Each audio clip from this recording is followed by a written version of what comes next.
소셜미디어에서 한동안 정말 뜨거웠던 이미지 한 장으로 오늘 분석을 시작해보죠. 최근 한 달간 대한민국에서 벌어진 일이라는 제목인데요. 펼쳐보면 거의 위기 목록 수준입니다. 나라에 돈이 없고 군인 월급이 밀리고 멕시코에는 관세 폭탄을 맞는다. 이런 자극적인 내용으로 가득 차 있어요. 한 청취자분께서 이 자료를 보내주시면서 이게 과연 어디까지 사실인지 또 우리는 이 상황을 어떻게 봐야 할지 궁금하다고 하셨습니다. 네, 이런 단편적인 정보들이 사실 확인 없이 그냥 막 나열되면요, 불안감만 증폭되기 딱 좋죠. 오늘 저희의 목표는 이 각각의 사건들이 그냥 스쳐 지나가는 해프닝인지 아니면 서로 촘촘하게 연결된 더 큰 구조적 문제의 증상인지 그 연결고리를 찾아보는 겁니다. 뭐랄까, 자동차 계기판의 경고등이 동시다발적으로 켜진 상황인데 이게 과연 엔진 자체의 문제인지 함께 들여다보겠습니다. 좋습니다. 그럼 가장 먼저 눈에 띄는 경고등부터 시작하죠. 역시 돈 문제입니다. 이미지에는 정부가 돈 없어서 한국은행에게 5조 원 빌림이라고 딱 적혀 있는데 이거 사실인가요? 사실입니다. 그런데 액수가 틀렸어요. 오이를 너무 축소해서 이야기한 거죠. 최근 한 언론사 분석 자료를 보면요, 정부가 한국은행으로부터 빌린 누적 금액, 그러니까 일종의 정부 마이너스 통장인 대정부 일시 대출금이라는 게 있습니다. 이게 2023년 3분기 말 기준으로 무려 152조 6천억 원에 달합니다. 네, 잠깐만요. 152조 6천억 원이요? 네, 5조가 아니라 150조가 훌쩍 넘는 정말 충격적인 숫자죠. 와, 그 숫자가 너무 커서 머리에 잘 안 들어오네요. 이게 어느 정도 규모인지 감을 잡을 수 있게 좀 비교해 주실 수 있나요? 물론입니다. 152조 원이면 우리나라 1년 국가 예산의 거의 4분의 1에 해당하는 돈입니다. 4분의 1이요? 네, 그 천문학적인 돈을 그것도 단 9개월 만에 중앙은행에서 빌려서 쓰고 있다는 뜻이거든요. 심지어 돈을 빌린 횟수만 75회에 달한다는 건 사실상 거의 매주 중앙은행의 발권력에 기대서 나라 살림을 겨우 꾸려가고 있다는 신호로 볼 수 있습니다. 매주 마이너스 통장을 썼다는 거군요. 상황이 이렇다 보니 한 야당 의원실 분석에 따르면 이 대출의 상당 부분이 공무원 월급날 직전에 집중됐다. 이런 말까지 나오더라고요. 이건 거의 월급질 돈이 없어서 급전을 당겨 썼다. 이런 강력한 정황 징후 아닌가요? 그렇게 해석될 여지가 충분합니다. 더 큰 문제는 그 과정에서 국민 세금으로 내야 할 이자만 해도요, 2024년 3분기까지 2천억 원에 육박했다는 점입니다. 나라 곳간이 비어서 이자까지 내가면서 돈을 빌려 쓰는 상황인 거죠. 나라의 메인 지갑이 비어서 중앙은행 돈을 빌려 쓰고 이자만 2천억 원을 낸다. 상황이 이렇다 보니까 설마 국민들의 노후 자금인 국민연금에까지 손을 댔다는 이야기도 있던데 그건 또 무슨 이야기인가요? 바로 그 지점입니다. 정부는 공식적으로 환율 안정을 위해서 국민연금과 50억 달러 규모의 외환 수합 거래를 했다고 설명합니다. 말이 좀 어렵죠? 네, 외환 수합. 이걸 좀 쉽게 예를 들어 축구로 비유하면 어떤 상황인가요? 아주 좋은 질문입니다. 자, 우리 프로축구 구단이 국민연금이라고 쳐보죠. 엄청난 외국인 용병, 그러니까 해외 주식이나 채권을 데려오려면 이적료로 달러가 필요하잖아요. 그렇죠. 그런데 구단이 외환 시장에 나가서 달러를 한 번에 왕창 사버리면 달러 값이 폭등해서 난리가 나겠죠? 그러니까 구단주, 즉 정부가 자기 비상금 창고, 외환 보유고에서 달러를 슬쩍 빌려주는 겁니다. 이해가 확 되네요. 겉으로 보기엔 시장 안정을 위한 합리적인 조치 같은데 결국엔 국민의 노후를 책임져야 할 연금을 정부의 급한 불, 즉 환율 방어에 동원한 것 아니냐 이런 비판이 나오는 거군요. 바로 그겁니다. 50억 달러라는 액수 자체보다 더 중요한 건요, 이런 식의 개입이 일상화될 경우에 국민연금의 독립성과 장기 수익성이 훼손될 수 있다는 근본적인 우려입니다. 연금은 30년, 50년 뒤를 보고 운영해야 하는데 정부의 단기적인 필요에 따라 급전창고처럼 동원될 수 있다는 위험한 선례를 남길 수 있으니까요. 나라 곳간이 비는 문제는 결국 가장 민감하고 중요한 곳, 바로 국방에서 터진 것 같습니다. 이미지에 있는 군인 적금 미지급 사태, 이건 정말 믿기 힘든데요. 네, 사상 초유에 이었습니다.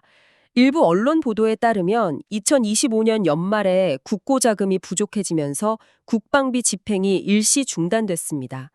해를 넘긴 2026년 1월이 되어서야 기획재정부로부터 1조 5천억 원을 겨우 받아 급한 불을 껐다고 하죠. 그 과정에서 피해는 고스란히 장병들에게 돌아갔군요. 그렇습니다. 전역하는 장병 15,000여 명이 받아야 할 장병 내일 준비적금 만기액 지급이 일주일이나 지연됐습니다. 자신의 청춘을 바쳐서 나라를 지킨 대가를 국가의 재정관리 부실 때문에 제때 받지 못했다는 거군요. 맞습니다. 이건 단순한 행정착오나 재정 문제로 치부할 일이 아닙니다. 국가와 국민, 특히 국가와 군인 사이에는 신성한 계약이 존재하거든요. 희생에 대한 합당한 보상이라는 계약이죠. 국가가 그 계약을 지키지 못한다면 군인은 무엇을 믿고 총을 들겠습니까? 안보의 가장 근간인 신뢰가 무너질 수 있다는 아주 위험한 신호입니다. 신뢰의 균열이라니 정말 심각하네요. 신뢰 문제가 나온 김에 이 이야기도 해보죠. 경계 근무 시 총기 대신 3단봉 지침이라니. 제가 군대에 있을 때 위병소 근무는 부대의 얼굴이자 첫 방어선이라고 배웠습니다. 그런데 그 얼굴에 총 대신 3단봉을 들려준다는 건 방문객에게 우리는 스스로를 지킬 의지가 없습니다 라고 광고하는 것과 마찬가지 아닌가요? 정확한 비유입니다. 실제로 일부 육군 및 해병대 부대에서 위병소 근무자에게 총기 대신 3단봉 같은 비살상 무기를 지급했다가 여론의 엄청난 비판을 받고 부랴부랴 철회한 사실이 있습니다. 군에서는 후방기지의 효율성을 이유로 들었지만 본질은 군 내부에 만연한 사고 예방 제일주의의 극단적인 예시라고 봐야 합니다. 사고 예방 제일주의요? 네, 혹시라도 총기 오발 사고나 불미스러운 사고가 나서 지휘관인 내가 책임질 일이 생길까봐 아예 문제의 소지를 없애버리는 겁니다. 군인의 기본인 무장을 해제시켜서 말이죠. 아, 이건 군사적 판단이 아니라 전형적인 행정 편의주의적 발상입니다. 더 심각한 건 관련 법규 개정도 없이 일선 지휘관의 자의적인 판단만으로 이런 일이 벌어졌다는 점이죠. 군의 지휘체계와 기강이 얼마나 흔들리고 있는지를 보여주는 단면입니다. 내부 시스템이 이렇게 흔들리는 동안 밖에서는 무역 장벽이 점점 더 높아지고 있습니다. 멕시코에게 관세 50% 맞음. 이건 또 무슨 이야기인가요? 갑자기 멕시코가 왜 이러는 거죠? 2026년 1월부터 멕시코가 한국을 포함해서요, 자신들과 FTA, 즉 자유무역 협정을 체결하지 않은 나라들의 수입품 다수에 대해 관세를 대폭 인상했습니다. 특히 일부 철강 제품 같은 경우는 관세율이 무려 50%에 달합니다. 아니, 우리랑 특별히 사이가 나빴던 것도 아닌데 갑자기 뒤통수를 친 건가요? 아니면 멕시코도 자국 산업을 보호하려는 의도가 있는 걸까요? 모든 걸 외부 탓으로만 돌릴 수는 없지 않습니까? 좋은 지적입니다. 물론 멕시코 자국 철강 산업을 보호하려는 의도도 분명히 있습니다. 하지만 더 큰 그림을 봐야 합니다. 바로 그 뒤에 서 있는 미국의 그림자죠. 이번 조치의 핵심 배경에는 USMCA, 즉 미국, 멕시코, 캐나다 협정이 있습니다. USMCA요? 그게 뭔가요? 사실상 북미판 경제블럭이라고 보시면 됩니다. 미국이 이 협정을 근거로 멕시코를 아주 강하게 압박하고 있어요. 너희 우리 클럽 안에서 장사하려면 우리 규칙 따라야 해. 값싼 중국산 부품이나 철강이 너희를 통해서 우리 시장으로 들어오는 뒷문 역할을 하지 마. 이런 식이죠. 아, 안타깝게도 한국은 그 과정에서 중국과 함께 유탄을 맞은 격입니다. 와, 소름 돋네요. 결국 멕시코의 결정이라기보다는 미국의 대중국 견제라는 거대한 흐름 속에서 우리가 피해를 본 거군요. 그럼 이미지에 있는 미국에게 관세 65% 맞음이라는 말도 그냥 나온 말이 아니겠군요. 이게 현실이 될 수도 있다는 거잖아요. 충분히 가능한 시나리오입니다. 특히 트럼프 전 대통령 측에서는 모든 수입품에 보편적 관세를 매기겠다는 공언을 계속하고 있고요. 그중에서도 한국 자동차 산업을 겨냥해 60%가 넘는 고율 관세를 부과할 수 있다는 위협은 계속 나오고 있습니다. 아시다시피 현대 기아차처럼 미국 시장 의존도가 절대적인 우리 기업에게는 생존이 걸린 문제입니다. 정말 사면초가네요. 내부 시스템은 흔들리고 외부 무역 환경은 악화되고 이제 마지막으로 가장 민감한 주제들을 다뤄보겠습니다. 독도 지우기, 서해바다 중국에게 넘김 같은 주장들인데요. 이런 건 국민 정서와 직결되는 문제라 더 심각하게 들립니다. 이 역시 전혀 근거 없는 이야기는 아닙니다. 독도 지우기 논란은 독도 방어 훈련이 언론에 비공개로 전환되거나 그 규모가 축소되고 심지어 일부 공공장소에서 독도 관련 조형물이 철거된 사건들과 맞물리면서 증폭됐습니다. 정부는 뭐 외교적 마찰을 줄이려는 의도일 수 있지만 국민들 입장에서는 영토 주권의 의지가 약화되는 것 아니냐는 우려를 낳는 거죠. 독도 문제와 동시에 서해 바다는 중국에 넘겨주고 있다는 주장도 나옵니다. 이건 또 어떤 근거에서 나온 이야기인가요? 서해 해상풍력 발전단지 건설에 중국 자본과 부품이 대거 투입된 사실을 지적하는 겁니다. 일부 보도에 따르면 터빈 같은 핵심 부품이 100% 중국산이라고 하는데 여기서 안보 문제가 제기됩니다. 이건 단순히 사업을 어느 나라와 하느냐의 문제가 아니거든요. 어떤 안보 문제죠? 국가의 핵심 에너지 기반 시설을 잠재적 경쟁국에 맡기는 셈이 되기 때문입니다. 만약 양국 간에 심각한 갈등이 발생했을 때 중국이 부품 공급을 중단하거나 원격으로 시스템을 마비시킨다면 어떻게 될까요? 에너지 안보가 그대로 상대방의 손에 넘어가는 겁니다. 부산신항운영권 일부가 중국계 자본에 넘어갔다는 논란도 같은 맥락에서 비판을 받고 있습니다. 안보에 대한 우려가 이렇게 커지는 상황에서 참 아이러니한 소식도 있습니다.